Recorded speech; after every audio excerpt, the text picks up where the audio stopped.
Vamos a iniciar. Ok, entonces buenas tardes. Muchas gracias a todos por atender el día de hoy a nuestra serie de conferencias de la Comisión de Investigación de la Escuela de Ciencias Agrarias. Hoy estamos a 13 de octubre, son las 4 de la tarde y 4:02. Así que vamos a darle inicio a la presentación del día de hoy. Hoy tenemos a la doctora Ingrid Varela Benavides. Ella es investigadora de nematología en la Escuela de Agronomía del Instituto Tecnológico de Costa Rica. Entonces, ella es profesora del doctorado en Ciencias Naturales para el Desarrollo y también es gestora y profesora de la maestría en Ciencia y Tecnología para la Sostenibilidad. Y ella está en el campus de San Carlos, también por aquello. Entonces ella está conectada de un poquito lejos. Y la ponencia de hoy se titula Perspectivas de la nematología en Costa Rica, un abordaje desde el enfoque ecológico. Entonces, muchas gracias, Ingrid, por acompañarnos y por darnos esta valiosa, eh, invaluable charla que nos vas a dar el día de hoy. Sé que tiene muchos años trabajando con hematodos, así que estamos muy contentos y estamos muy emocionados por escuchar tu charla. Entonces, adelante. Muchísimas gracias, Ramón, por esa presentación tan pomposa. Muy buenas tardes a todos. Voy a empezar compartiéndoles la pantalla. Vamos a ver. ¿La pueden ver? Estamos bien, Ingrid, estamos bien. Ok. Bueno, nuevamente, muy buenas tardes a todos y muchísimas gracias a la Escuela de Ciencias Agrarias por haberme invitado y a todos ustedes por estar aquí escuchando esta charla. Ya hace muchos años que yo tengo relación con la Escuela de Ciencias Agrarias, hemos trabajado juntos muchas veces. Yo me inicié en nematología en esa escuela, les tengo muchísimo cariño y espero que muy pronto podamos volver a trabajar juntos otra vez. Como Ramón lo mencionó, yo trabajo en el TEC en San Carlos, en el doctorado en Ciencias Naturales para el Desarrollo y en la maestría en Ciencia y Tecnología para la Sostenibilidad. Y hoy les voy a hablar de nematología, pero desde un enfoque diferente, desde un enfoque ecológico, que es uno de los enfoques de los que menos se habla. Generalmente hablamos de nematodos desde la fitonematología, de los nematodos como un problema para los cultivos. Déjenme ver aquí. Ok. Bueno, ¿qué vamos a hablar hoy? Vamos a hablar de generalidades de los nematodos, por si acaso hay alguna persona aquí que no conoce muy bien los nematodos, no sabe qué son o dónde se ubican. Vamos a hablar un poquito. Vamos a hablar de los nematodos como indicadores ambientales. Vamos a describir las comunidades, el estudio de las comunidades nematológicas del suelo en Costa Rica. Hay muchos estudios que se han hecho. Voy a profundizar un poquito más en el trabajo que ha hecho el Laboratorio de Nematología del TEC en San Carlos. Y por último, vamos a hablar de algunas conclusiones. ¿Cuáles son mis expectativas con esta charla? Pues no es una clase en nematología, lo que más me interesa es fomentar el interés, primeramente en el suelo como ecosistema y después que se reconozca a los nematodos como un grupo de importancia ecológica y económica. Después quiero dar a conocer parte del trabajo de los nematólogos costarricenses, pero especialmente de esos nematólogos que trabajamos con nematodos de vida libre. Y por último, exponer algunos de los resultados obtenidos hasta ahora con este trabajo y que espero que eso les genere interés en el tema y los estimule a buscar más información.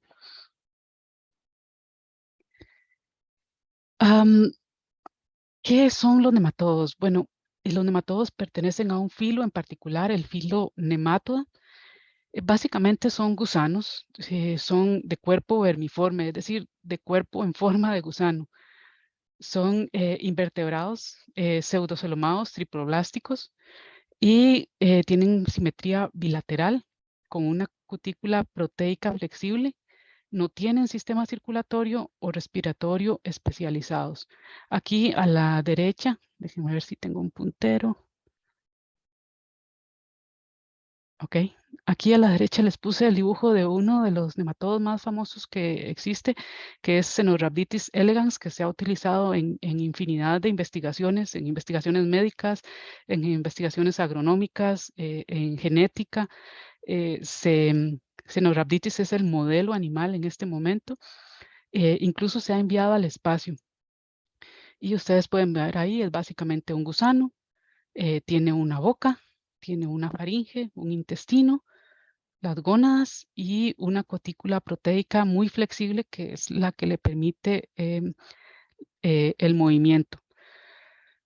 En general, los nematodos todos son acuáticos, existen nematodos en el suelo, pero ellos dependen del agua que está en el suelo. En caso de que no haya agua, tienen que estar en anhidrobiosis. Existen en muchos ambientes, se consideran cosmopolitas, perdón, y son increíblemente diversos. Ya ustedes van a ver la diversidad de nematodos durante la presentación.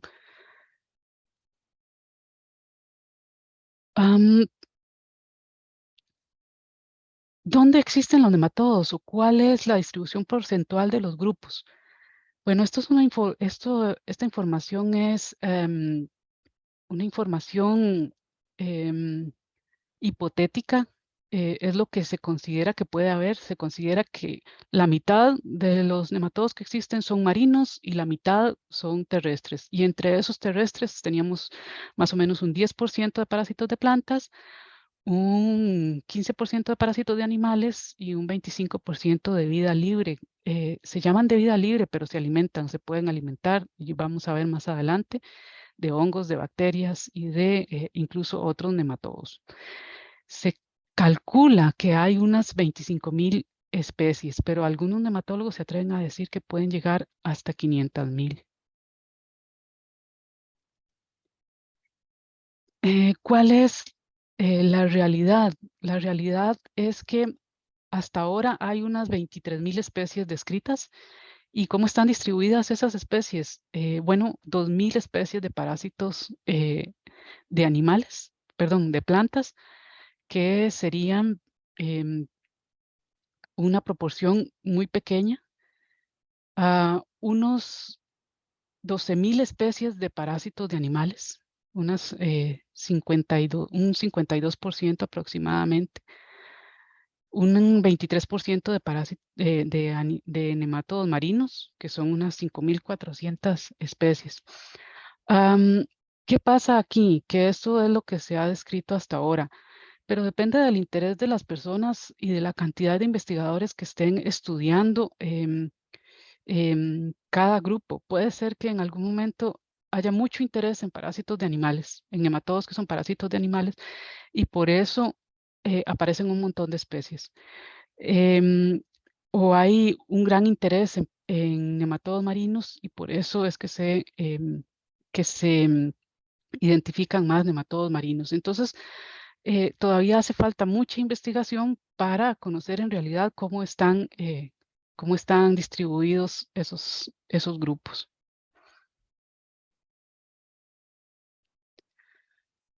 Los nematodos son en realidad muy diversos, como les había mencionado antes, y tienen una característica que es que su morfología ayuda a identificarlos.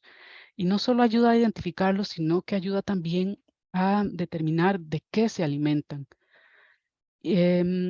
Por ejemplo, en este caso tenemos, eh, tenemos 6 diferentes géneros de nematodos, todos con un estoma diferente. Todos se alimentan de cosas diferentes. Además, tienen un esófago que tiene una morfología diferente y eso ayuda en la identificación. Nosotros podemos llegar a la familia que pertenecen o podemos identificarlos incluso a nivel de género por la morfología que tienen. Esto es una evidencia clara de la diversidad que tienen los nematodos. Em, y no solo de la diversidad taxonómica, de la gran cantidad de especies que hay, sino de la diversidad trófica, es decir, de la diversidad de alimentos de los que se alimentan. Em, ¿Cuáles son los tipos de alimentación de los nematodos edáficos? Bueno, hace mucho tiempo, en el 93, este investigador, Yates, propuso que habían 8 tipos de alimentación. Aquí les pongo 6, no se me han olvidado los otros 2. Básicamente se alimentan de plantas, o sea, son herbívoros, se alimentan de bacterias, o sea, de bacterívoros, se alimentan de hongos,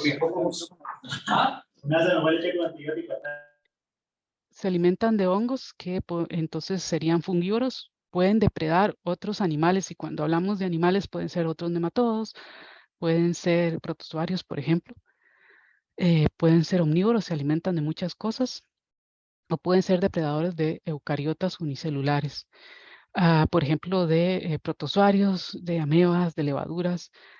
Faltan ahí dos formas de alimentación que menciona Yates, que son ingestores de sustrato. En realidad, los, los nematodos no se alimentan de sustrato, sino que pueden ingerirlo accidentalmente cuando se alimentan de bacterias, o estados infectivos de parásitos de animales. Algunos nematodos que son parásitos de animales pasan parte del tiempo en el suelo, y entonces se consideran ahí entre este grupo.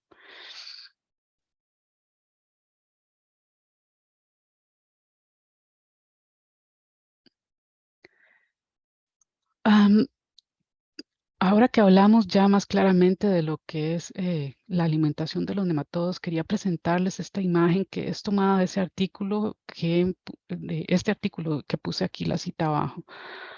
Yo sé que la imagen está pequeña, pero vamos a tratar de entenderla. Quiero llamar la atención. Aquí indica la abundancia de nematodos por gramo de suelo seco. Vean ustedes que la abundancia es mayor en los climas templados, pero también en Europa y Norteamérica. Eso nos hace pensar que puede ser que sí, la abundancia sea mayor en estos lugares, pero también puede ser que se hayan hecho mucho más cantidad de estudios en estos lugares. Vean ustedes aquí que en Centroamérica aparece, no aparecen puntitos, o sea, no hay abundancia. Sí hay abundancia, lo que pasa es que no se ha estudiado. El único puntito que aparece ahí es Costa Rica, donde hemos tratado de estudiarlos un poquito más. Vean ustedes que también la proporción de los diferentes tipos de alimentación, la mayor parte de los nematodos se considera que son bacterívoros, algunos pocos fungívoros, hay una buena cantidad de herbívoros y pocos depredadores y pocos omnívoros. Ya vamos a ver por qué puede suceder esto, pero en general los depredadores en casi todos los grupos son escasos. Ya nosotros sabemos que cuando entramos a un bosque la probabilidad de ver un jaguar, por ejemplo, es muy baja, y no solo porque estén en peligro de extinción, sino también porque son depredadores. Quise marcarles aquí los sistemas tropicales. Vean ustedes que la abundancia en sistemas tropicales es poca si se compara con ecosistemas templados. Pero además, em, a, pe- a- a pesar de que esa abundancia es poca en depredadores y en cantidad de nematodos omnívoros, no podríamos decir que podríamos competir un poco con algunos de esos ecosistemas templados. Entonces, tal vez hace falta algo de investigación para poder tener una información más concluyente.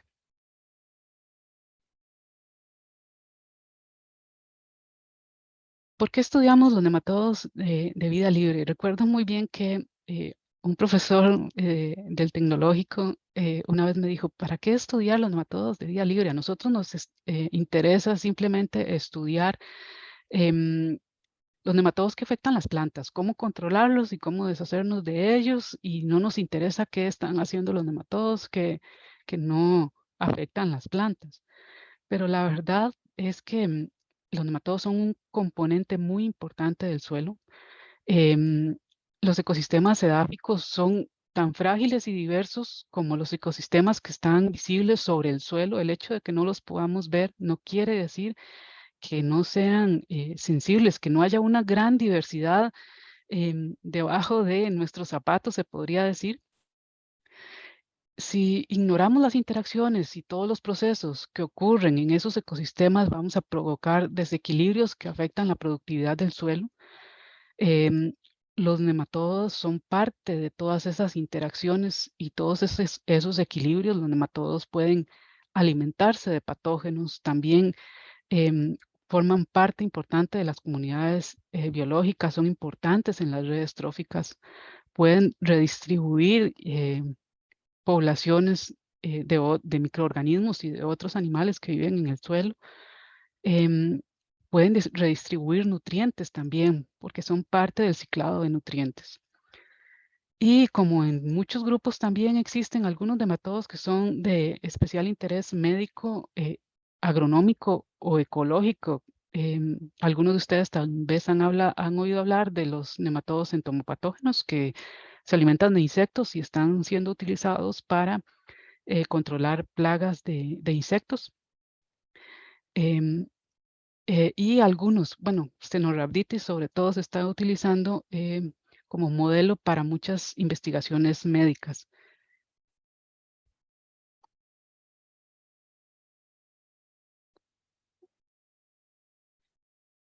¿Por qué los nematodos son indicadores? Bueno, además de que, como ya dijimos, son muy diversos y se encuentran en una gran cantidad de ambientes, em, son relativamente fáciles de identificar. Es fácil ubicarlos en grupos tróficos, ya ustedes vieron, su morfología nos dice mucho de ellos. Y las diferentes especies y los diferentes géneros y familias tienen diferentes tolerancias a las perturbaciones. Entonces puede ser que algunos nematodos, después de un arado, por ejemplo, cambien su abundancia hacia, hacia arriba o hacia abajo, y eso nos dice mucho de lo que está pasando en el suelo.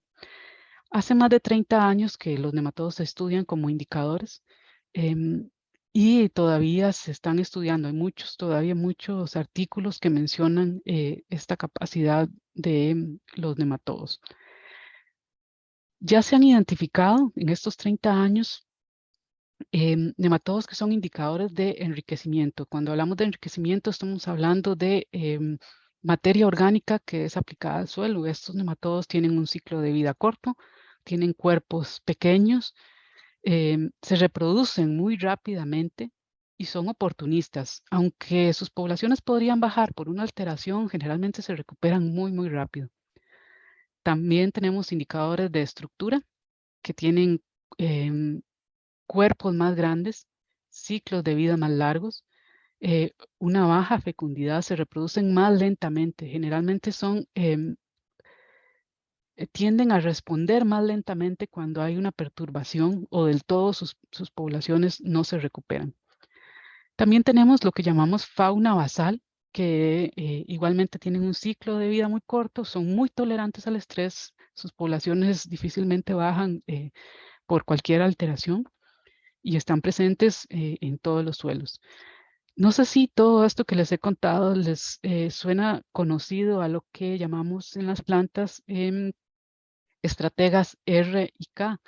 Bueno, los nematodos también pueden clasificarse en un sistema similar al R y K. Algunos son persistentes y otros son más sensibles a los cambios.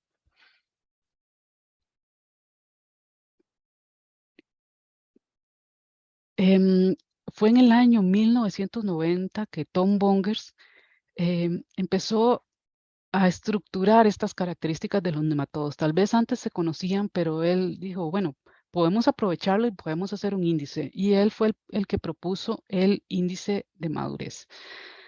El índice de madurez determina el grado de sucesión alcanzado por un ecosistema y se basa en la ubicación de los taxa. En este caso, Bongers inició con familias en 5 grupos CP que representan diferentes estrategias de sobrevivencia y requerimientos ecológicos. Estos grupos CP son el equivalente a los estrategas R y K. Les puse esta tabla aquí, yo sé que no está muy bonita, pero esta fue la primera tabla que se propuso de grupos CP para familias de nematodos. Entonces tenemos nematodos como Rhabditide, que tiene un 1, serían colonizadores, serían de estos nematodos que se recuperan muy rápidamente después de una alteración. Tenemos otras familias de nematodos como Aporcelaimide, que son nematodos muy grandes, que son poco tolerantes a las alteraciones, que podrían llamarse persistentes. Y entre estos dos grupos tenemos otros niveles. Tenemos 4, 3 y 2 que igualmente tienen diferentes estrategias de sobrevivencia. El índice de madurez no es otra cosa que la multiplicación de la cantidad de nematodos que hay con un valor CP específico por la frecuencia de ese valor CP en la muestra. Entonces es fácil de calcular. Y ese fue el inicio de una gran cantidad de publicaciones en el tema de los nematodos como indicadores. ¿Qué pasó después? Bueno, vamos a brincar un poquito. Entre esos años se hicieron una buena cantidad de publicaciones y de investigaciones, pero este índice de madurez fue evolucionando. Más tarde, el doctor Howard Ferris y el doctor Tom Bongers se unieron y dijeron, bueno, tenemos nematodos clasificados por su forma de alimentación y tenemos nematodos clasificados por grupos CP o estrategias de sobrevivencia. ¿Qué pasa si formamos una sola clasificación y a estos le llamamos gremios funcionales? Entonces tenemos nematodos que son del gremio funcional B1, o sea, que son bacterívoros que están en el grupo CP1. Y así con todos los grupos. Vean ustedes que, por ejemplo, depredadores no hay de los grupos CP1 o CP2, solo empiezan desde el 3. Con estos gremios funcionales de forma similar al índice de madurez, se pueden calcular índices de enriquecimiento, índices de estructura, índices de bacterívoros o de fungívoros. No voy a entrar en detalle de cómo se calcula porque no es la intención de la charla, pero la propuesta de estos dos autores es que usted puede calcular estos índices.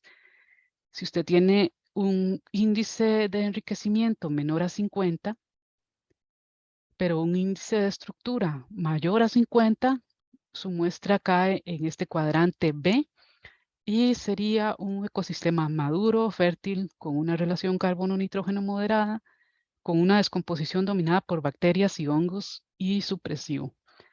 Igualmente, si usted tiene un índice de enriquecimiento mayor a 50 y un índice de estructura menor a 50, estaría en el cuadrante C y su muestra sería un ecosistema degradado, agotado, con una relación carbono-nitrógeno alta y una descomposición dominada por hongos y cambiante. Y así con todos los cuadrantes.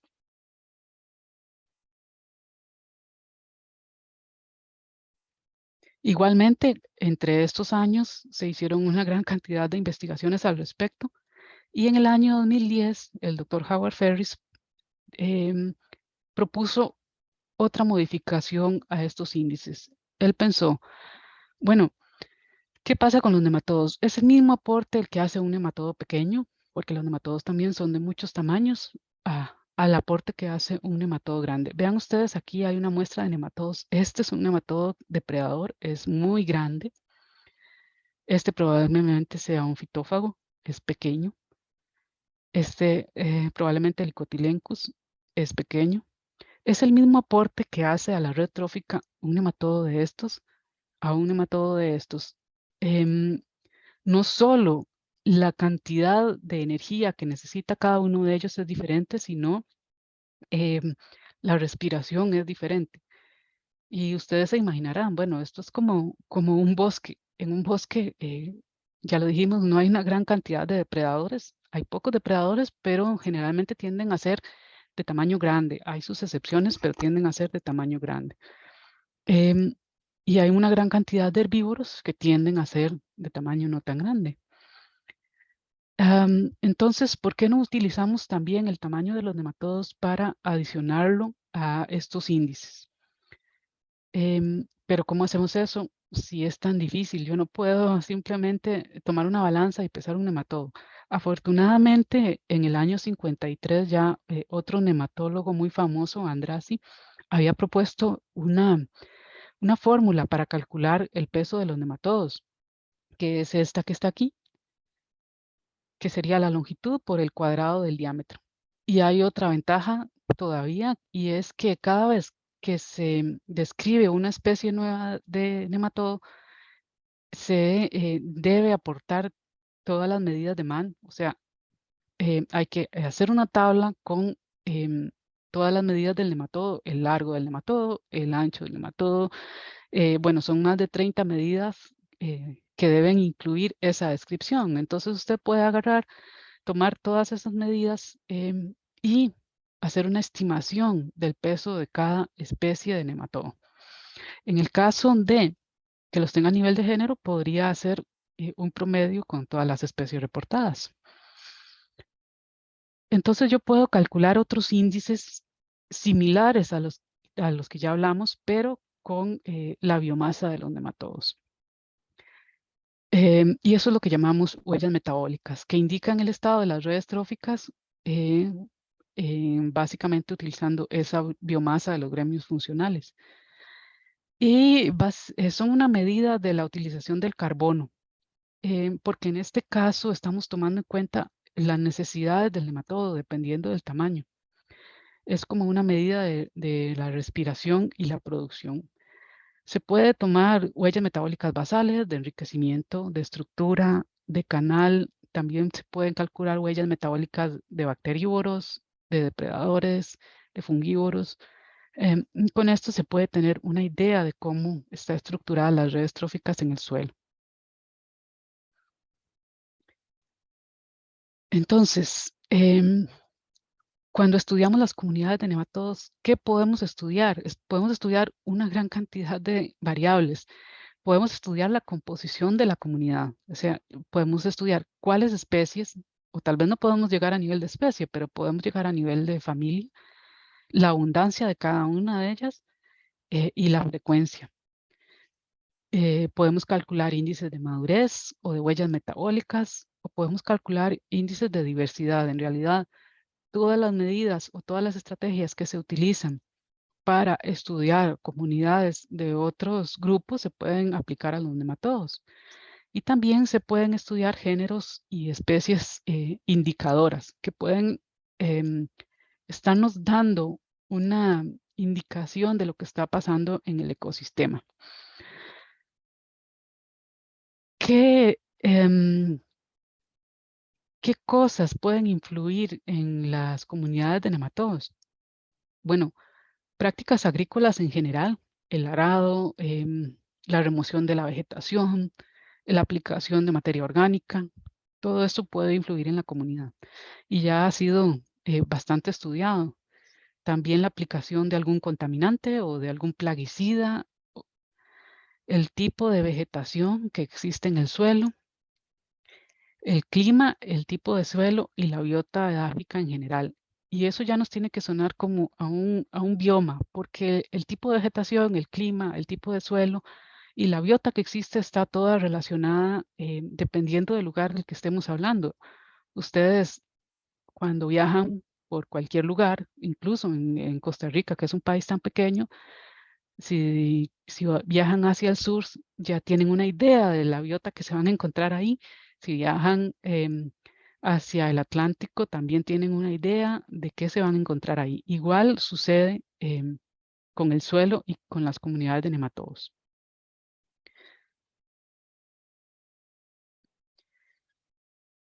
Vamos a pasar a la segunda parte y es el estudio de las comunidades nematológicas del suelo en Costa Rica. Vamos a hablar resumidamente de algunas investigaciones que se han hecho. En realidad, el pionero en las investigaciones de las de los nematodos como una comunidad, como Nematodos de Vida Libre, es profesor de la Escuela de Ciencias Agrarias, ya pensionado, el máster Alejandro Esquivel.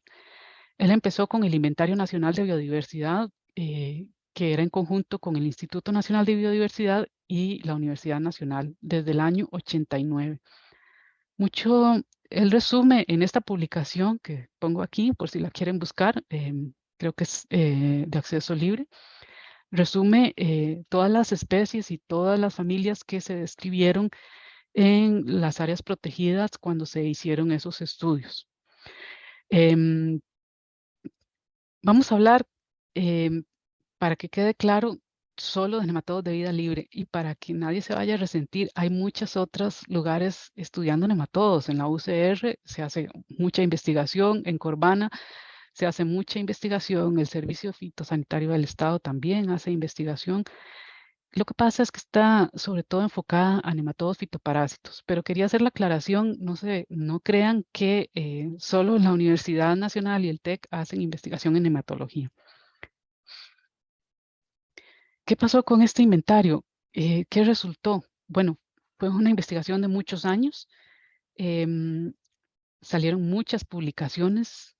Hubo una seguidilla de publicaciones con este nombre, Nematodos de Vida Libre de las Reservas Naturales de Costa Rica. Estos son bueno, el primero es Dorilaimina, perdón, pero también está Monónquida, Aerolaimida, Cefaloina, Bunonemátida. Bueno, y ustedes pueden leerlos todos ahí. Creo que todos están de acceso a ustedes. En realidad fue un trabajo muy grande, se tomaron más de 300 muestras de muchos lugares, no solo de suelo, también se inventariaron bromelias, por ejemplo, sedimentos. Em, y tal vez lo más importante no son las publicaciones, sino que Costa Rica se dio a conocer como un país donde se estudian los nematodos. Nos puso en el ojo de los nematólogos más importantes. Muchos nematólogos de prestigio estuvieron ahí en el laboratorio donde Walter, em, haciendo investigación y apoyando el proyecto. ¿Cuáles otras investigaciones se han hecho? Bueno, otra importante, tal vez me estoy saltando algunas porque si no la presentación sería muy, muy larga, pero una investigación importante es la de Powers y Deborah Neger. Vean aquí que también participó el máster Esquivel y la doctora Uribe Lorío, que es de la Universidad de Costa Rica. ¿Qué hicieron estos investigadores? Bueno, ellos fueron a la selva y dijeron, la diversidad de los nematodos en los trópicos no está en el suelo, sino está sobre el suelo, está en la hojarasca y está en el dosel del bosque, porque se ha dicho por muchos años que la diversidad nematológica en los trópicos es más baja. Ya ustedes lo vieron en el mapita que les presenté.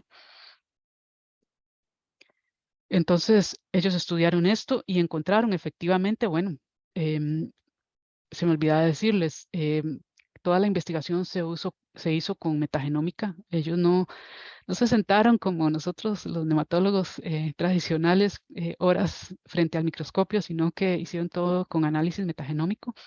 Una gran gran parte de las unidades taxonómicas fueron del filo nemátoda. Y efectivamente encontraron que sobre el suelo, en el lecho boscoso, estamos hablando de esa capa de hojarasca y material en descomposición que está sobre el suelo, y también en el dosel del bosque, en huecos de los árboles, en las bromelias, en donde se acumula agua, en las palmeras, ahí había una gran diversidad de nematodos. Y algo muy importante, se han publicado varias especies. De las últimas que se han publicado fue de un trabajo que resultó de un proyecto de la Universidad Nacional en conjunto con el CSIC, que está estudiando los longidóridos en Costa Rica.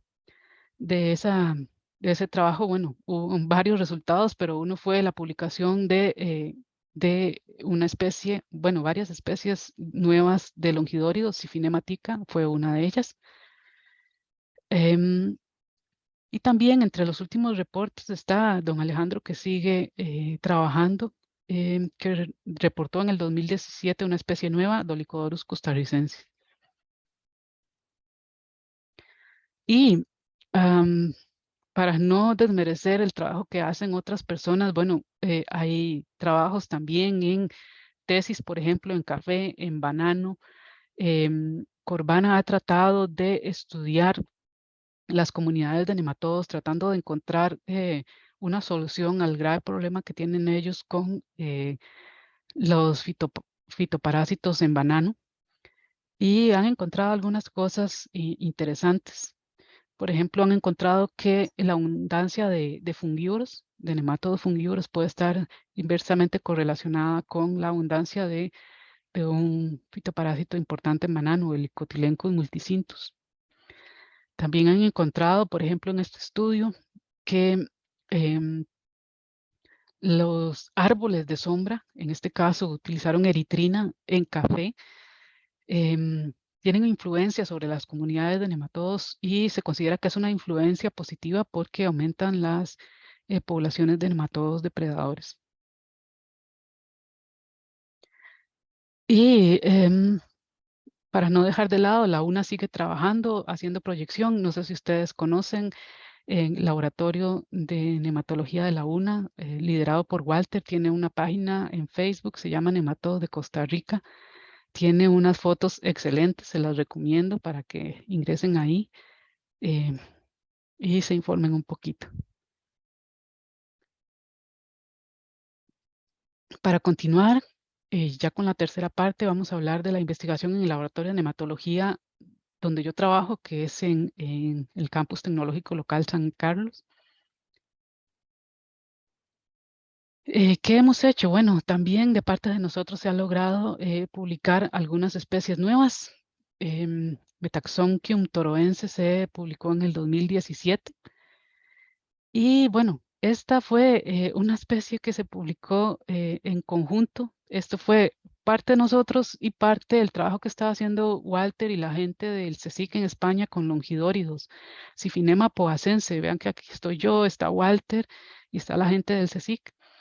Fue un trabajo en conjunto y un aporte importante a la nematología de Costa Rica. También en el 2018 publicamos una nueva Crassulabium costarricense. Fue una época muy productiva. Yo estaba trabajando en mi trabajo de investigación de tesis, entonces tenía todo entre manos y afortunadamente resultaron varias especies nuevas que lograron publicarse en el marco de esa investigación. También se estudió mucho un género importante que lo vamos a mencionar un poquito más adelante, que es Aporcelinus. Y tuvimos la oportunidad no solo de hacer estudios morfológicos, sino también genéticos de todos estos géneros y especies. Les voy a hablar de las últimas investigaciones que hemos hecho en el laboratorio. Va a ser algo más o menos rápido, pero me pareció hablar de todas para que ustedes vean cómo algunos resultados se repiten en esas investigaciones y otros que no se repiten, y cómo eso nos ha ayudado a entender un poco más las comunidades nematológicas en Costa Rica. El primero del que les quería hablar es de esta investigación que se realizó en el 2018, y estudiamos ecosistemas naturales y agrícolas en diferentes zonas de vida en esta región, que es la región Huetar Norte. ¿Qué fue lo que nos motivó a hacer esta investigación? Bueno, sabíamos que los nematodos son buenos indicadores, y pensamos en un país como Costa Rica, donde hay tantos microclimas y ambientes en un espacio tan pequeño. ¿Será necesario tomar en cuenta estos microambientes o estos microclimas en las evaluaciones de las comunidades? ¿Será lo mismo tomar una muestra, por ejemplo, en tomate en San Ramón, a tomar una muestra en tomate en Cartago? cuál es la influencia del clima en las comunidades de nematodos. Y aprovechando que estábamos estudiando el clima, si podíamos tener una idea de si el cambio climático podría afectar esas comunidades de nematodos. Muestreamos varios lugares. En cada uno de estos lugares, en un bosque húmedo montano bajo, en un bosque pluvial premontano, en un bosque húmedo premontano y en un bosque muy húmedo tropical. Vean ustedes que la temperatura va aumentando. Esto se refiere a zona de vida, pero se muestrearon, además de bosques, se muestreó por lo menos en cada lugar una plantación perenne y alguna plantación anual. Esto porque ya sabemos que los nematodos son muy afectados por el arado. En total se muestrearon 26 sitios. Y bueno, ¿qué hicimos? Analizamos las comunidades, como ya les había explicado, y calculamos los índices. ¿Qué encontramos? Bueno, los resultados los pueden leer en este artículo, que también es de acceso libre. Encontramos en primer lugar que la variabilidad fue muy alta. Era algo que más o menos esperábamos, porque como muestramos muchos lugares muy diferentes, no es lo mismo que tener todas las variables controladas. Nos encantaría replicar algo así en un sistema de ambientes controlados, por ejemplo, pero hasta ahora no ha sido posible. Entonces encontramos una alta variabilidad, aunque ya la esperábamos. Encontramos que no había diferencia en los índices de madurez y de las redes tróficas. Eso fue no tanto una sorpresa, porque ya habíamos notado que estos índices que se propusieron hace muchos años no siempre ayudaban a entender las poblaciones nematológicas en Costa Rica y creemos que en los trópicos. Pero encontramos que la huella metabólica disminuyó con la temperatura. Y vean ustedes aquí la huella metabólica en el bosque húmedo montano bajo, que es el de más baja temperatura, está muy alta, y va disminuyendo conforme cambia la zona de vida hasta llegar a un punto muy bajo en el bosque húmedo tropical, donde la temperatura es más alta y la humedad es muy alta. También las huellas metabólicas relacionadas con la descomposición de la materia orgánica parecen estar correlacionadas con la zona de vida. Creemos que los nematodos en las zonas con temperaturas más bajas podrían ser más grandes y además podría ser que en estas zonas donde la temperatura es más baja, la descomposición sea más lenta, precisamente por esa temperatura baja. Y esto podría influir en las comunidades de nematodos, porque dependen mucho em, de las comunidades bióticas en el suelo y de las fuentes de carbono.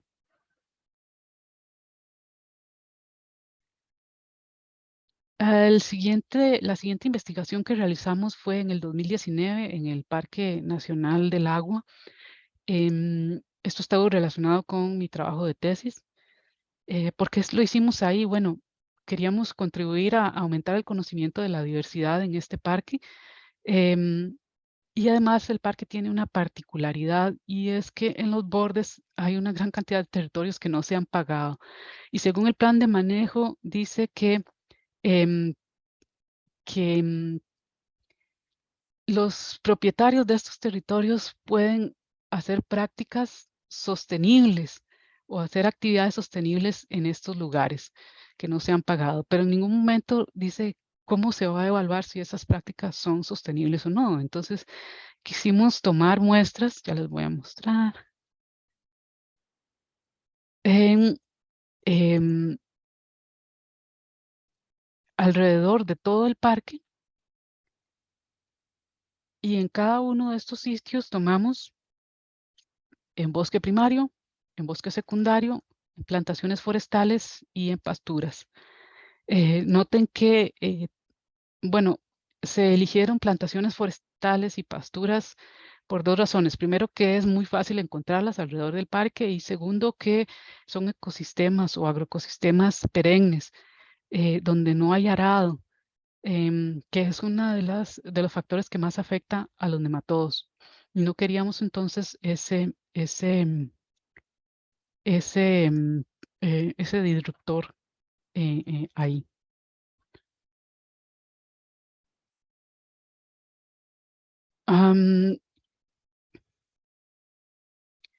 ¿Qué encontramos? Bueno, y de la misma forma pueden encontrar parte de los resultados en las publicaciones. Bueno, identificamos 131 géneros de nematodos. Fue un trabajo muy, muy grande y afortunadamente tuvimos el apoyo em, de el laboratorio de nematología de la Universidad de Jaén, em, que ellos nos ayudaron a identificar y nos enseñaron también a identificar muchos géneros de nematodos. Llegar a nivel de género no es tan fácil como llegar a nivel de familia, pero nos parecía importante porque queríamos probar algo de lo que ya les voy a hablar. Igualmente, no tuvimos índices de madurez significativamente diferentes, pero aplicamos un análisis multidimensional no métrico que nos separó las áreas naturales de las áreas intervenidas. Además, seguimos con la idea de que hay que tomar en cuenta el clima y otras variables ambientales en el estudio de los nematodos. Entonces quisimos hacer el mismo análisis multidimensional, que es un análisis para agrupar las muestras dependiendo de las características de los datos. En este caso, el análisis se usa porque generalmente cuando usted está estudiando comunidades aparecen muchos ceros en la tabla, es decir, muchas de las especies o de los géneros que se están estudiando no aparecen en todas las muestras. Entonces, este es el tipo de análisis que se recomienda. Y vean ustedes que también nos separó por zona de vida. Tal vez ustedes no lo ven aquí, pero aquí está la zona de Toro Amarillo, Aguasarcas y Venecia, que están en una zona de vida diferente a Bajos del Toro y San Vicente. Y esto nos indica que nuestra hipótesis puede ser correcta, de que hay que tomar en cuenta las condiciones climatológicas y ambientales para estudiar los nematodos.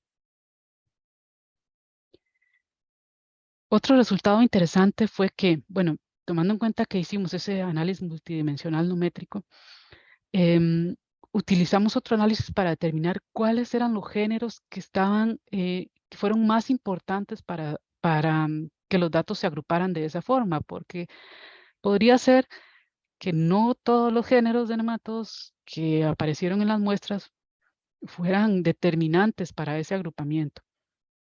Entonces encontramos que, por ejemplo, en los sistemas no alterados, bosque secundario y bosque primario, fueron importantes monotricodoros y discocriconemela. Aquí le robé una foto a Walter de discocriconemela limitanea.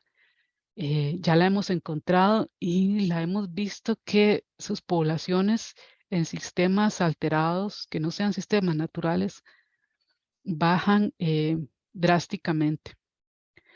Y también encontramos una gran cantidad de longidóridos y velondíridos en pasturas. Y esto fue curioso porque longidóridos y velondíridos tienen valores CP de 4 o 5, o sea, son persistentes, o sea, se consideran indicadores de ambientes no alterados.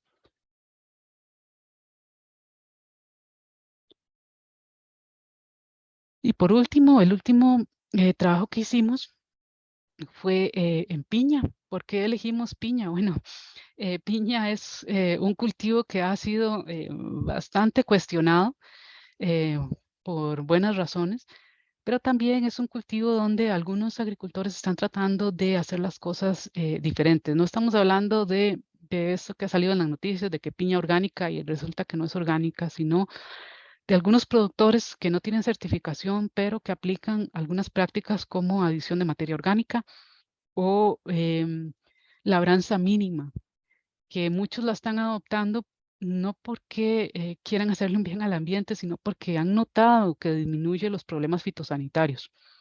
Entonces quisimos investigar un poco si las comunidades biológicas, y digo comunidades biológicas porque el trabajo también incluyó bacterias y hongos, aunque esa parte se encargaron otros compañeros, Era diferente en las piñeras convencionales o en las piñeras que tenían prácticas alternativas.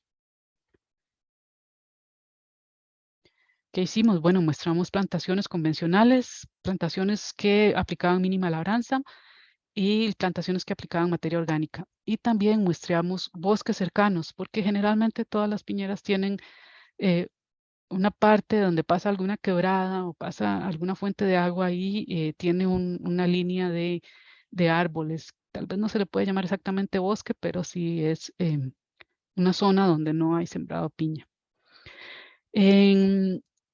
En cuanto a bacterias y hongos, se hizo un estudio metagenómico y a mí me tocó la parte de comunidades nematológicas. Y después analizamos diversidad biológica y determinamos algunos indicadores.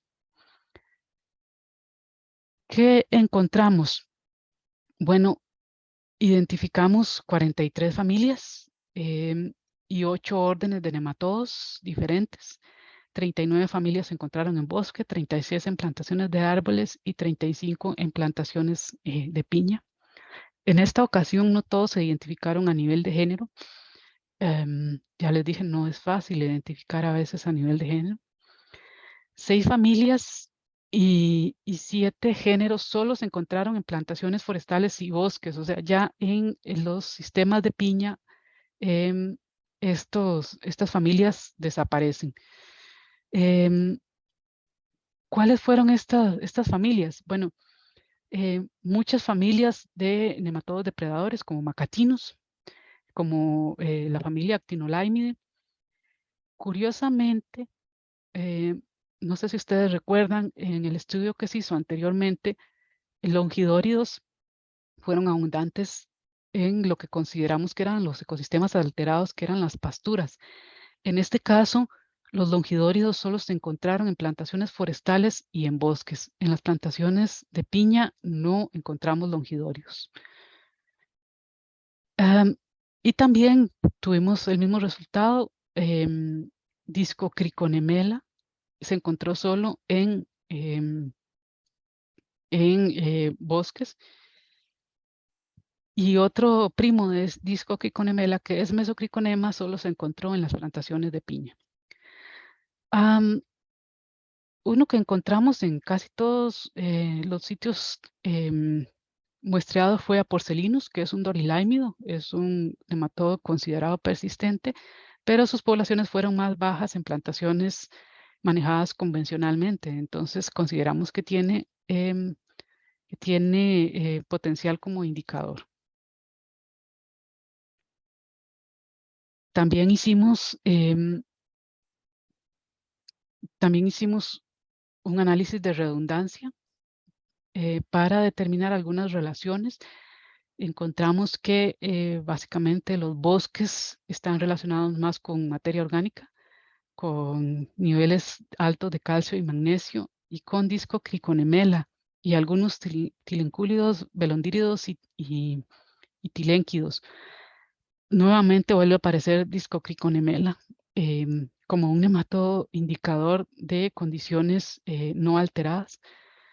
Y más bien en el lado derecho de este análisis encontramos las plantaciones de piña, que no vimos mucha diferencia. Por ejemplo, en plantaciones que se les agregó materia orgánica, más bien es el bosque el que aparece con una gran cantidad de materia orgánica, pero no estas plantaciones. Y relacionadas aquí con estos nematodos, Mesocriconema, que es un primo de Discocriconemela, llamo primo porque pertenecen a la misma familia, deberían tener el mismo valor CP, pero ustedes ven que como géneros se comportan de forma diferente. Y ya, para no cansarlos más, ya vamos a terminar. ¿Cuáles son las conclusiones a las que hemos llegado con todas estas investigaciones de las que les he hablado apenas una pincelada? Em, las conclusiones más importantes es que es importante, es necesario mejorar los protocolos de análisis de comunidades de nematodos y no solo de nematodos, sino también de la biota edáfica en general. Em, y adaptarlos a las condiciones autóctonas. Es importante que sigamos estudiando los suelos porque solo podemos proteger lo que conocemos.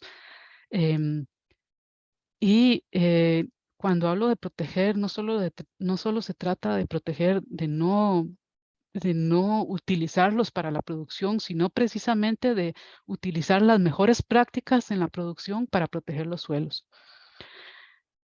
El análisis de las comunidades de nematodos debe tomar en cuenta las condiciones ambientales. Bueno, creo que ya quedó bastante explicado en la presentación.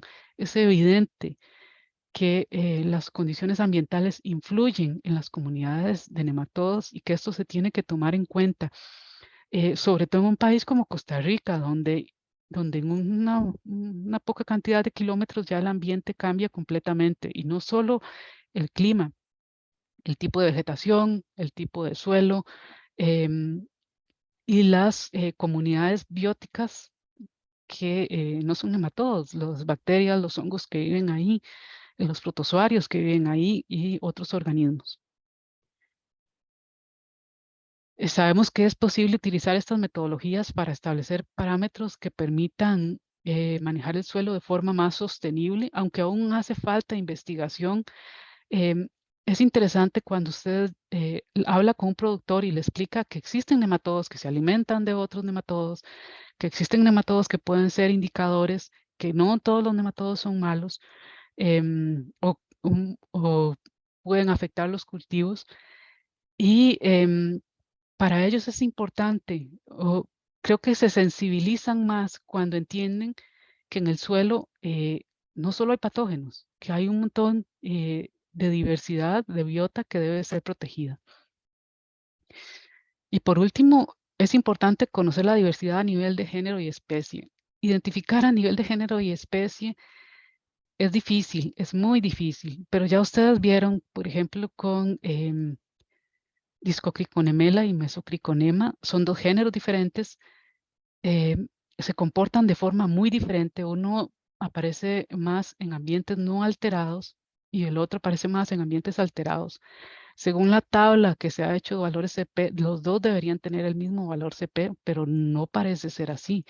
Entonces debemos conocer esa diversidad a nivel de género y especie y determinar las especies indicadoras para poder utilizarlas en los programas de evaluación. Eso es todo lo que yo les traía para hoy. Con mucho gusto contesto cualquier pregunta o duda que les haya surgido. Voy a detener la presentación para verles las caras. Muchísimas gracias, Ingrid. Eh, ya tenemos una mano levantada. Vamos a tomar entonces preguntas. Y también no tengan, no se sientan tímidos, ¿verdad? Pueden poner sus preguntas también en el chat y también les podemos leer por si no quieren salir en cámara o si prefieren hacer su contribución de esa manera. Ya casi te doy la palabra, Alejandro. Déjame nada más un momentito y sí, adelante.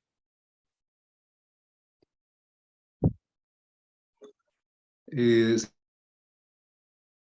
Alejandro, creo que se cerró el micrófono. creo que estaba en mute. Ok, bueno, muchísimas gracias de nuevo por la presentación. Estuvo sumamente clara, muy bonita, muy ilustrativa, muchos aspectos de los nematodos que no conocía. Yo quería hacerle un par de preguntas de cosas que me llamaron la atención. Uno fue, y las dos en realidad tienen que ver con el uso de nematodos. Bueno, tal vez uno como indicador y el otro como biocontrolador. La primera es sobre lo que mencionó acerca de la investigación en Corvana.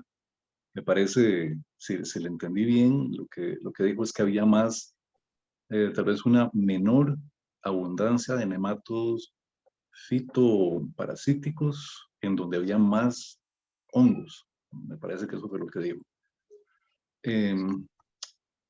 Es así, estoy en lo correcto. Sí, esos fueron los resultados de una única investigación que se realizó tratando de encontrar algunas relaciones entre nematodos de vida libre y nematodos fitoparásitos. Y se encontró que había más nematodos que se alimentan de hongos en los lugares donde había menos helicotilencos multicintos. Eso se encontró. Sí, una relación inversa entre esos. Ujú. Tal vez, veo que aquí está Pedro. Pedro trabaja en Corvana. Ellos en este momento están haciendo investigación en nematología, pero creo que no han publicado todavía, ¿verdad, Pedro? Sí, No, bueno, porque precisamente. perdón, sí, porque la pregunta sería, ¿cuál es su interpretación precisamente de esos resultados y hacia dónde se dirige la investigación para ver cómo controlar los nematodos fitopatógenos, fitoparasíticos en banano? Porque precisamente lo que me llama la atención es que, bueno, ustedes están encontrando que hay menos fitoparásitos donde hay más hongos, pero en las poblaciones de banano, que se trabajan de una forma química, se aplican fungicidas todas las semanas.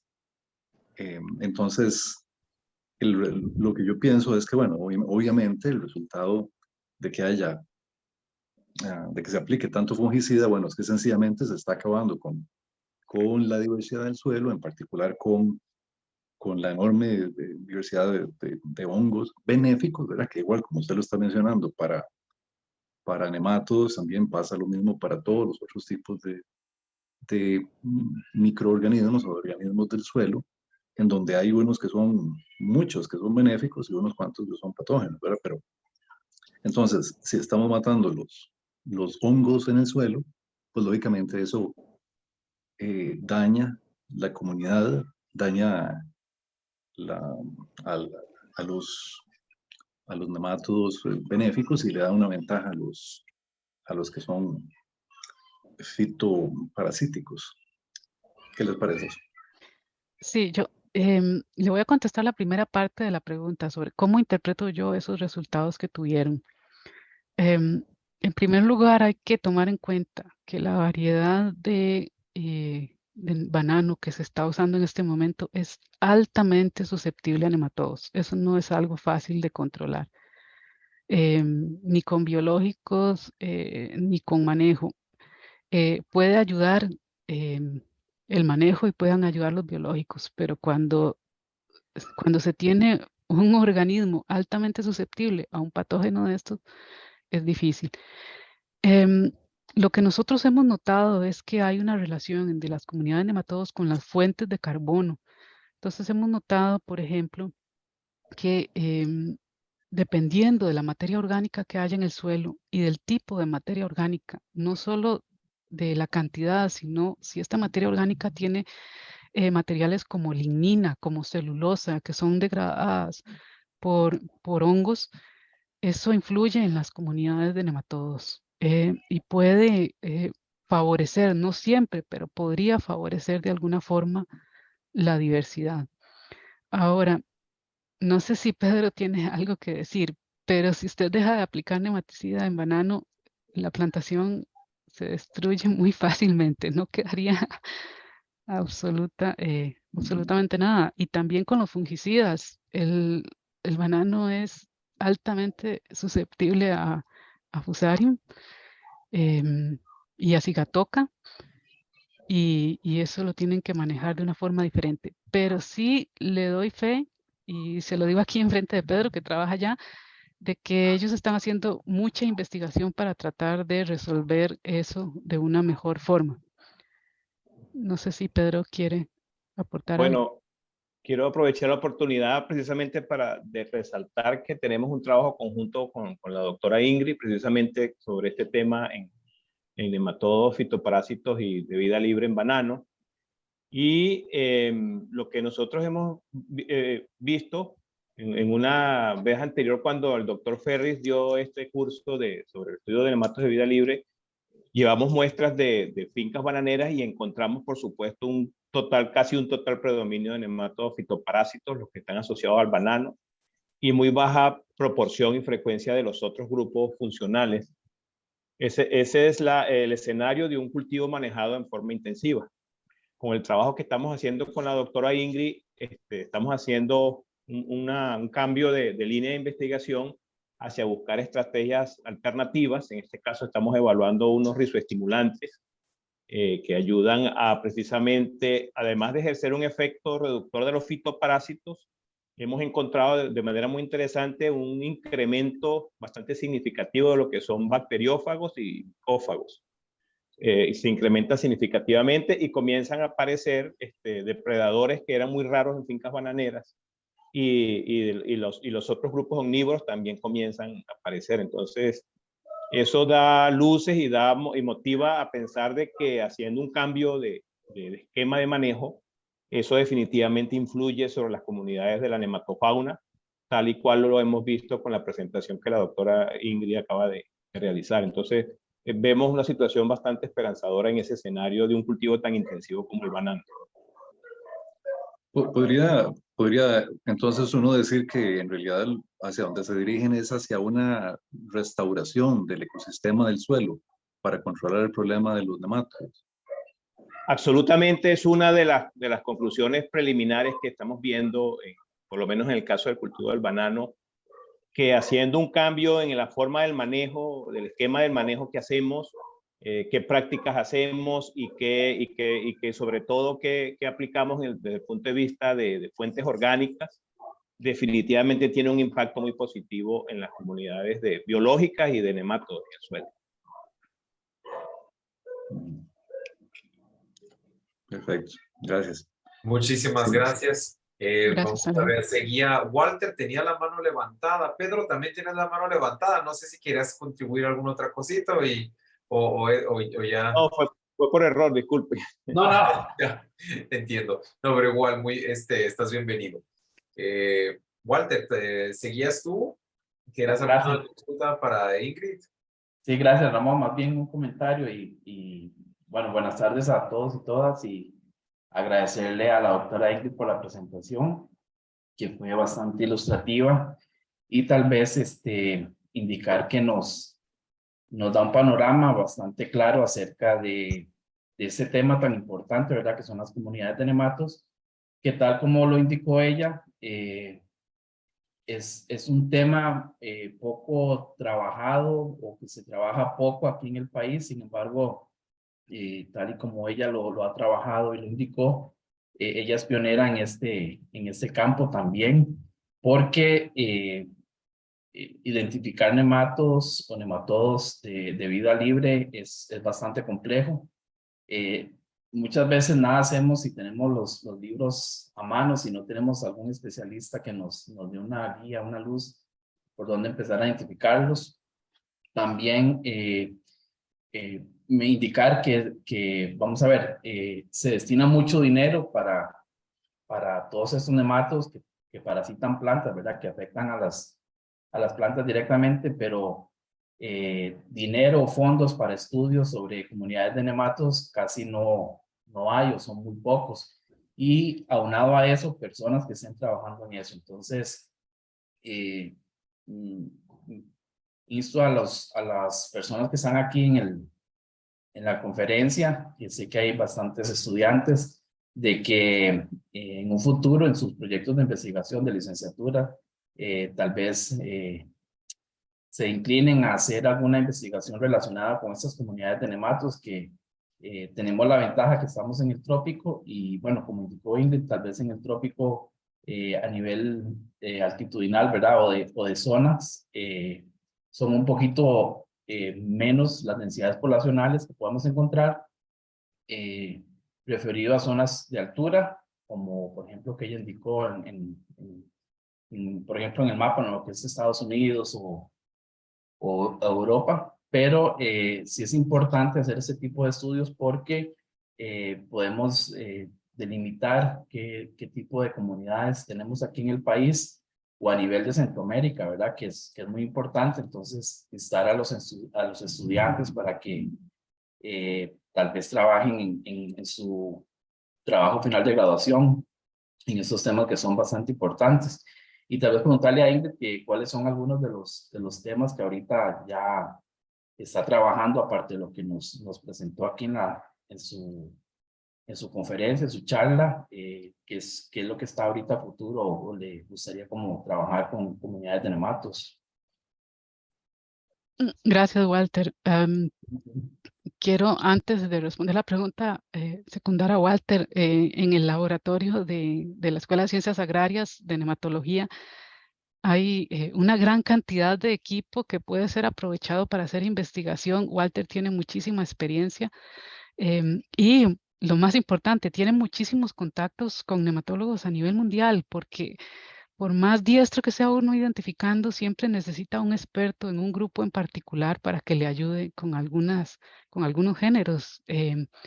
Entonces, ahí en el laboratorio con Walter hay muchísimo trabajo que se puede hacer. En este momento, el trabajo que se está haciendo en nematología en el laboratorio es poco. Es realmente poco por una cuestión de presupuesto y de logística. Como que ya no hay tanto dinero para investigación. No sé, creo que la Universidad Nacional también está sufriendo lo que sufrimos en el TEC, que han hecho una gran cantidad de recortes. Entonces, ya los los concursos cada vez son menos, los programas para investigación cada vez se reducen más, pero la idea es continuar con lo que empezamos con el proyecto de Empiña, y es estudiar la biota edáfica no solo como nematodos, sino en conjunto. Los resultados que tuvimos con bacterias y hongos todavía están pendientes de publicar, pero creemos que podríamos tener resultados más interesantes si no solo estudiamos nematodos y otra persona estudia por otro lado bacterias y otra persona estudia hongos y otra persona estudia microartrópodos, sino si podemos estudiar todas estas comunidades en conjunto. Es un trabajo muy grande, no lo puede hacer una sola persona, tiene que hacerlo un grupo de investigadores. Y en algún momento estuvimos pensando en hacer un grupo de investigación a nivel nacional en ecología de suelo para poder entrarle a todas estas incógnitas que tenemos sobre el suelo y que muchas veces no podemos responder porque tenemos la información dispersa o porque no tenemos fondos para estudiarlo todo o porque la investigación se centra solo en patógenos. Eh, Ese es el sueño que tenemos. Por el momento está un poco parado, si les soy sincera. No hay muchos recursos para continuar, pero la idea es retomarlo en algún momento. Muchas gracias, sí. A usted, Walter. Y yo segundo esa emoción que sí definitivamente hace falta más hematólogos en el mundo, son poquitos. Realmente que alguien en una escuela o en un departamento haya un hematólogo es como, digamos, es como una joyita, porque realmente no son comunes, no hay, y siempre pasa eso, es muy difícil conseguir dinero para las investigaciones y también incluso dinero para pagarle a alguien que se dedique a eso. Pero es un tema muy interesante y definitivamente de importancia. Entonces, vayámonos con William. Adelante, ¿cuál es tu pregunta para Ingrid? Qué buenas tardes. Saludos igual y muchas gracias por esta charla muy interesante. Mi consulta es, ¿cuánto afecta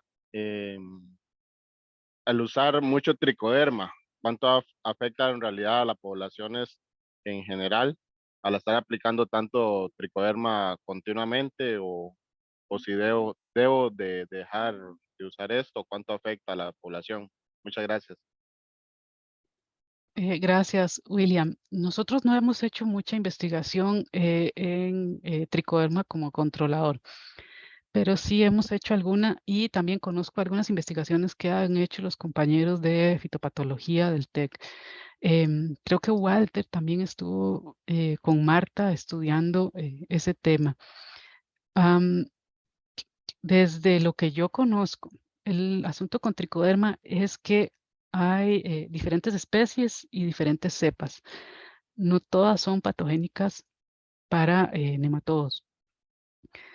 Y por otro lado, aunque sea un organismo, aunque sea un producto biológico, usted está interviniendo en las comunidades bióticas.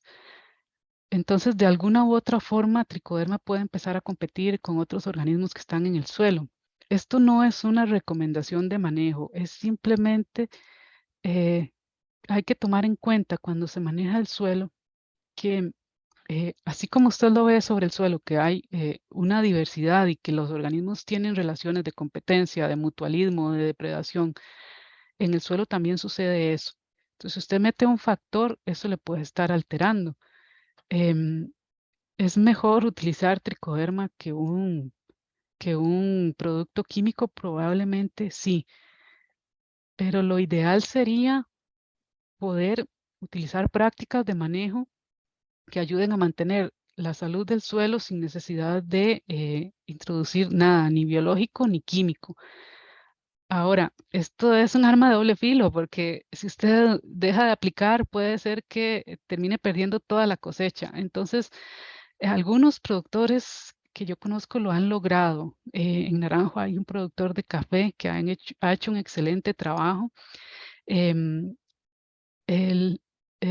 hay unas plantaciones de arroz que están certificadas libres de agroquímicos que también han logrado tener un equilibrio em, por lo menos aceptable. Pero hablando con ellos se da uno cuenta que sí han llevado sus golpes, que no ha sido todo bonito y fácil, que llegar a ese equilibrio del que hablamos no es fácil y requiere trabajo. Muchas Walter, gracias, le agradezco. Sí, tal usted, vez, sí, tal vez para aportar un poquito a lo que dijo la doctora Ingrid y respondiéndole a don William, sí, efectivamente estos tipos de hongos que se usan como controladores biológicos, en realidad no, hasta donde yo sé, no son selectivos, ¿verdad? Para un grupo determinado de nematos, sino que, pues, a manera natural, como se aplican en el suelo y están ahí en el campo, pues tienen diferentes funcionalidades. Una de ellas, ¿verdad?, que es propiamente para la función que se va a utilizar, que es el control biológico. Tal vez yo pensaría también que es importante hacer muestreos, que es siempre una de las recomendaciones que damos a nivel de laboratorio, de hacer muestreos para ver cómo está la comunidad de nematos, dependiendo del cultivo que esté sembrando o esté, ¿verdad?, aplicando el controlador biológico. Si, por ejemplo, lo está haciendo por una plantación de tomate y que sabemos que efectivamente melodoñine puede estar afectando esa plantación, pues es importante tener un muestreo continuo de esa parcela o finca para ver cómo se ven esas densidades poblacionales en el caso de los nematos que pueden parasitar plantas. Ya en el caso de las comunidades, que es el tema que nos habló la doctora Ingrid, pues en el caso nuestro nosotros los determinamos a nivel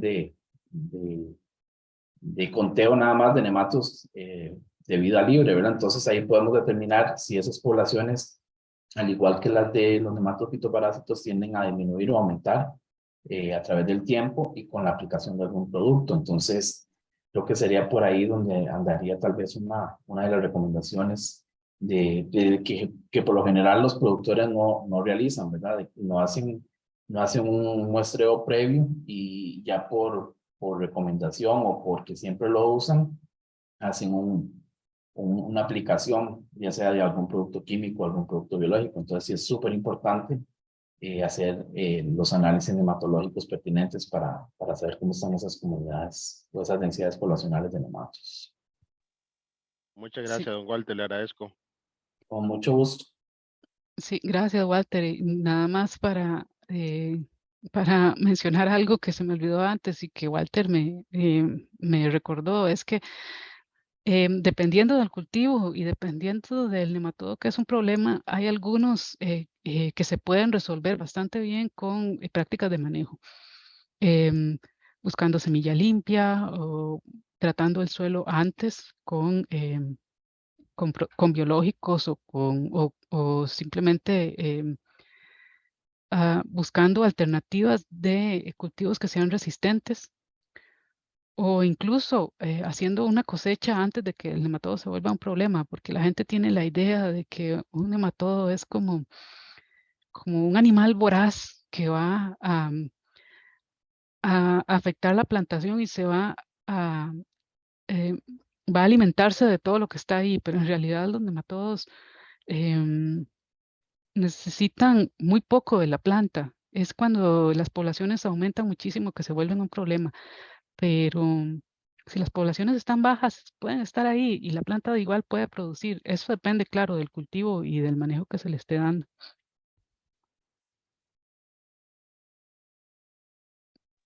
Muchas gracias, doctora. Muy bien, William, muchas gracias también por tu pregunta. ¿Alguien más quisiera hacer alguna otra contribución, una pregunta o comentario? Tal vez, Ramón, se pudiera hacer una preguntita adicional. Que es que he oído alguna gente que está pretendiendo importar o que ha importado nematodos como biocontroladores de algunos tipos de insectos. Y eso, bueno, eso a mí me preocupa, ¿verdad? Porque uno pensaría que, bueno, aquí hay una diversidad enorme, que posiblemente lo que hace falta es estudiarlos un poquito más y conocer cuáles podrían ser utilizados como organismos locales que tengan una función importante en ese sentido.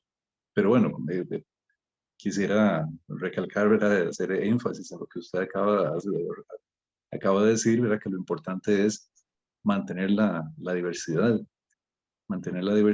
de las comunidades de nematodos y de otros organismos del suelo, y en ese sentido eso ayuda a mantener a raya las poblaciones de los patógenos y pestes. Pero bueno, ¿qué piensan ustedes de eso, de la importación de nematodos como biocontroladores? Sí, no solo se están importando, se están utilizando desde hace mucho tiempo. El tema con los entomopatógenos es que, bueno, en primer lugar, no todas las especies son tan efectivas para controlar plagas. Hay algunos que son muy efectivos matando una especie de insecto en particular, pero son muy difíciles de cultivar en el laboratorio, entonces generalmente esos no se utilizan. Hay otros que son fáciles de cultivar, pero no son tan efectivos en el control de algunos insectos, entonces esos tampoco se utilizan. Los que se están utilizando en este momento es porque son relativamente fáciles de producir y cultivar en el laboratorio y mantener en una forma como liofilizada y son relativamente efectivos para controlar insectos. Todas las especies que son entomopatógenas necesitan a los insectos para sobrevivir. Entonces, cuando ya no hay insectos, y sobre todo si la relación es muy directa, si es únicamente una especie de insecto al que parasitan, probablemente la población no va a afectar a otros insectos que anden por ahí. Dicho esto, sí sería mejor que tuviéramos nuestros propios nematodos entomopatógenos. También Walter estudió con la gente de la UCR, estuvieron muestreando bosque para buscar algunas especies. Incluso creo que publicaron una especie nueva, ¿verdad? De Heterorhabditis. Pero no es tan fácil. Y si la alternativa es aplicar insecticidas, es mejor utilizar estos entomopatógenos que tampoco es que se reproduzcan en el ambiente tan fácilmente. Ojalá, dirían algunos productores, pero generalmente ellos tienen que estar comprándole continuamente a la empresa que se los vende porque ellos no se establecen tan fácilmente en las plantaciones. Tal vez para agregar a lo que acaba de mencionar la doctora Ingrid, Ale, sí, hace muchísimos años, no sé, tal vez unos 15 años atrás se vienen utilizando de manera más continua o recurrente. Tal vez un poquito lo que la doctora Ingrid mencionó, de que es importante conocer dónde se van a poner a trabajar, ¿verdad? Principalmente se utilizan para estadios larvales que están en el suelo. Sin embargo, la introducción de algún microorganismo en algún sitio donde no fue extraído puede traer algunas implicaciones ecológicas, ¿verdad? Como mencionó la doctora Ingrid anteriormente. Entonces, sí tiene algunas implicaciones también propias de la aplicación, de que tiene que ser en horas tempranas de la mañana, que son, se secan fácilmente, son sensibles a la luz ultravioleta, y la manipulación como tal también es súper importante. A algunas ocasiones he escuchado personas que indican que tal vez este entomopatógeno no tuvo la efectividad que esperaban. Sin embargo, eso puede estar relacionado con el manejo o el momento en que se aplicó. Pero sí es importante tener todas esas cuestiones a mano y saber, digamos, que introducir un microorganismo puede ser complejo también al eliminar otros microorganismos que están ahí en ese sitio donde se aplicó. Y como decía la doctora,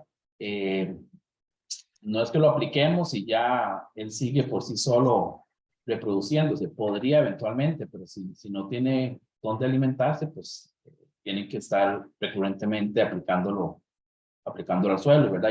Y no sé ahorita el precio, pero no son tampoco tan baratos, ¿verdad? De utilizar, ¿verdad? O sea, tienen un costo económico bastante elevado. Perfecto, bueno, muchísimas gracias por la aclaración. Más. Muchas gracias a todos. Bueno, creo que ya podemos finalizar. Muchísimas gracias a todos, sobre todo a Ingrid, por tomar este jueves por la tarde para darnos esta charla tan interesante. Y esperemos más charlas para el resto del año, ¿verdad? Por parte de la Comisión de Investigación. Les agradezco a todos.